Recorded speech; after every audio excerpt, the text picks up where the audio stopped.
Sir, this is a private dining room. We don't serve people like you here. Please leave, before we call someone who'll make you. The woman's voice cut through the air like a blade, loud enough for every white linen table in the upscale restaurant to hear. Forks paused mid-air. Conversations halted. All eyes turned toward the source of the commotion. An elderly man, dressed in a faded military jacket and worn cap, standing near the hostess podium with hands that shook slightly, not from fear, but from age.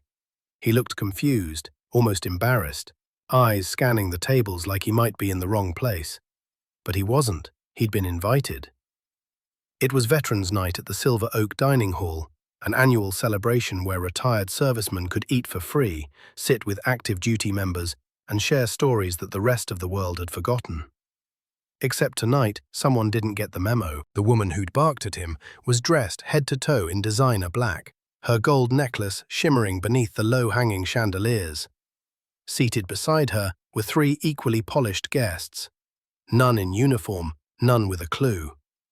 She waved at the waiter like she owned the building.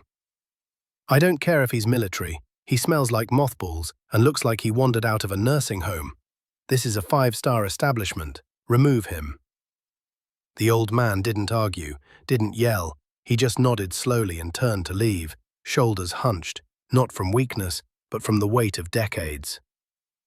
That's when it happened. 6 chairs scraped the hardwood floor in unison. 6 men stood, silent, still, dressed in tight black shirts that read Navy across the chest, muscles coiled, eyes locked. Every one of them had the same haircut, the same deadly calm. Navy SEALs. No one had even noticed them until now. They hadn't been loud. They hadn't drawn attention. But in that moment, they didn't need to. The lead SEAL stepped forward. He didn't speak to the woman. He walked straight to the old man, placed a firm hand on his shoulder and said, "Sir, don't you move a damn inch. You're not going anywhere." Another SEAL pulled out a chair. "This is your seat, Sergeant. We saved it for you." The old man blinked, stunned. "How'd you—" "We know who you are," the first SEAL replied. "You're Master Sergeant Harold Vance, career, 2 silver stars, 1 bronze. We read about you in the team's history files. We've been waiting all night to meet you." You could hear a pin drop. The woman at the table scoffed. "Oh, please, just because he has a few medals doesn't mean—" The third SEAL turned his head slowly, eyes narrow. "Ma'am, with all due respect, shut your mouth."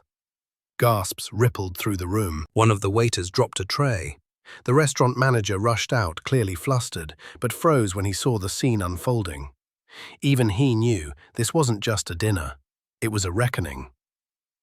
The woman stammered, "Are you seriously going to take his side?" The SEALs didn't answer. They didn't need to. One by one they walked past her table, ignoring her completely. Instead they gathered around Sergeant Vance, guiding him gently back to the table of honor they'd prepared. 1 seat in the center, surrounded by 6 warriors who owed everything to men like him. And when he sat, tears quietly forming in the corners of his eyes, they didn't clap. They didn't cheer. They simply nodded and raised their glasses in silent salute. The woman tried to get up and leave, but the manager intercepted her. Politely but firmly. "I'm going to have to ask you to leave now," he said. "This house stands for honor, and you've brought none." The rest of the restaurant stood. Not for the woman, for the old man. Some with hands over hearts, some with quiet whispers of thanks, and others just watching in awe. Reminded that true strength doesn't always speak loudly. Sometimes it just rises quietly to its feet and changes everything. Respect isn't about age, clothes, or who can shout the loudest. It's earned through sacrifice, service, and the silent courage to keep standing, no matter how many years have passed.